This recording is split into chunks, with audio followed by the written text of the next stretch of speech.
In the shadow of the samurai, one name struck fear into warlords.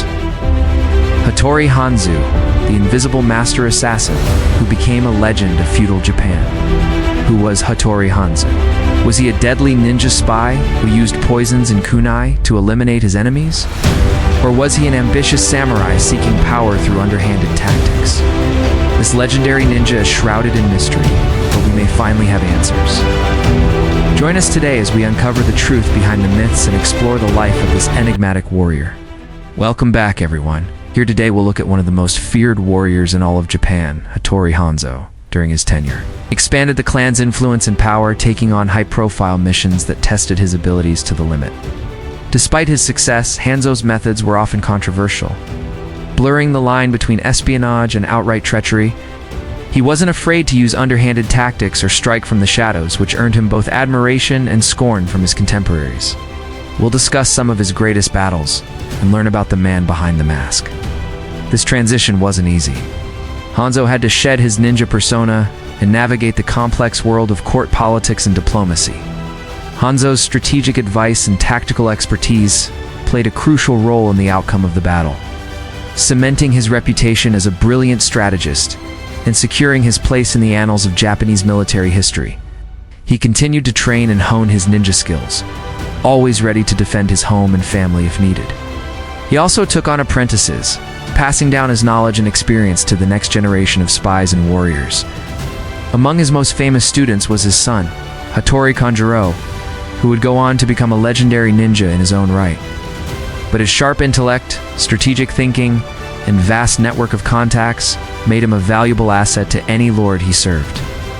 This epic confrontation between the Takeda and Tokugawa clans was a turning point in the Sengoku period, when Hanzō played a pivotal role in the outcome.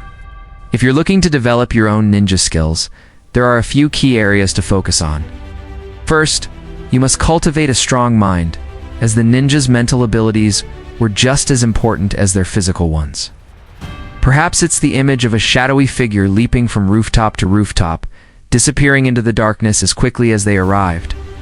But beyond the myths and legends, who were the real ninjas? What role did they play in shaping Japanese history? Join us as we delve into the fascinating world of the ninja and explore their origins, beliefs, and impact on society. Discover the truth behind the myths and learn about the real-life ninja. Or maybe you envision a fierce warrior, silently taking down their enemies with deadly precision. Whatever your thoughts may be, there's no denying the allure of the ninja and their enduring popularity in modern culture. This means developing a keen intellect, strategic thinking, and the ability to remain calm under pressure. His ability to see both sides of an argument and find common ground made him a respected and sought-after mediator. Ninjas were masters of stealth, agility, and endurance, so it's essential to develop these qualities through exercise and training.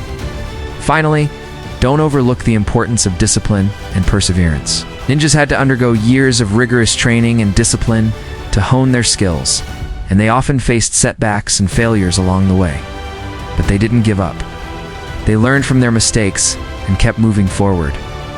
By cultivating these qualities, you can start to develop the mental toughness and physical prowess of a true ninja.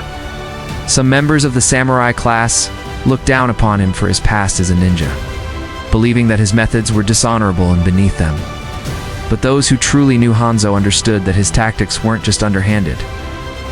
They were brilliant, and that his skills and experience were invaluable assets to any leader.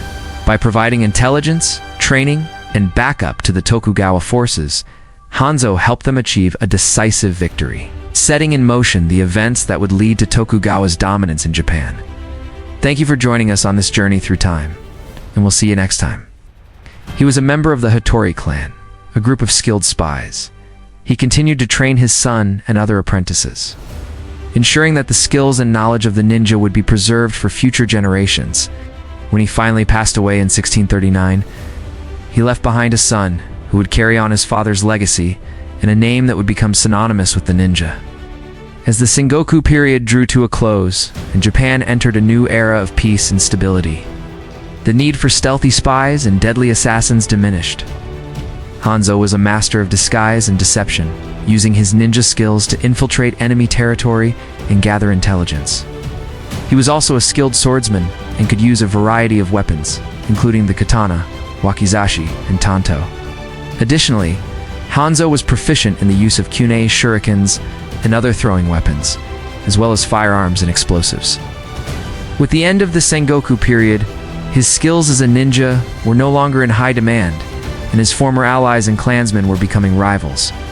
But instead of succumbing to the challenges of this new era, Hanzō embraced them head-on. With the threat of war receding, Hanzō found himself out of a job. But instead of retiring quietly, he decided to reinvent himself. Using his skills and connections to carve out a new path for himself in the changing world of Japan, and assassins who operated in the shadows during the Sengoku period, a time of constant warfare and upheaval in Japan. From a young age, Hanzō showed great promise as a ninja, displaying incredible stealth, agility, and swordsmanship skills. His natural talents, combined with rigorous training, made him a force to be reckoned with. So grab your weapons and get ready for an adventure as we explore the world of the legendary ninja Hattori Hanzō. Unlike many of his peers, who relied solely on brute force and trickery, Hanzō understood the value of planning ahead and thinking like his opponents. This allowed him to anticipate enemy moves and devise clever strategies that often caught his foes off guard. One of his most famous missions involved infiltrating the heavily guarded castle of a rival clan and stealing valuable military plans. Using his knowledge of the castle's layout and his ability to blend in with the samurai class, Hanzō managed to gather intelligence that proved invaluable to his team, showcasing his cunning and resourcefulness.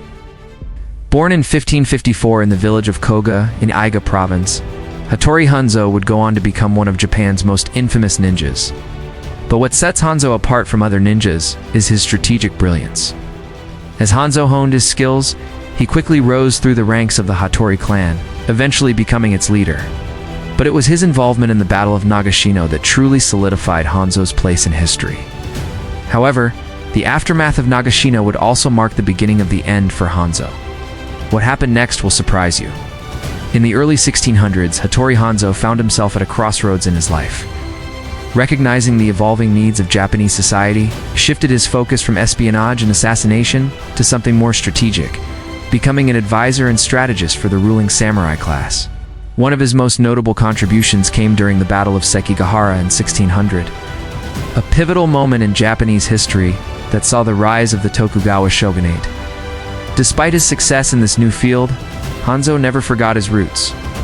In later years, Hanzō's wisdom and insight became even more valuable as he was called upon to mediate conflicts and negotiate treaties between rival clans. However, not everyone appreciated Hanzō's skills and influence.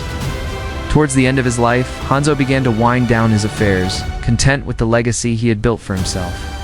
Now that we know how Hanzō met his demise, let's look at some of his most fearsome weapons and fighting techniques. He was also a master of hand-to-hand combat, trained in various martial arts that allowed him to hold his own in close quarters. Next, you should focus on your body, making it strong, agile, and resilient. When you think of a ninja, what comes to mind?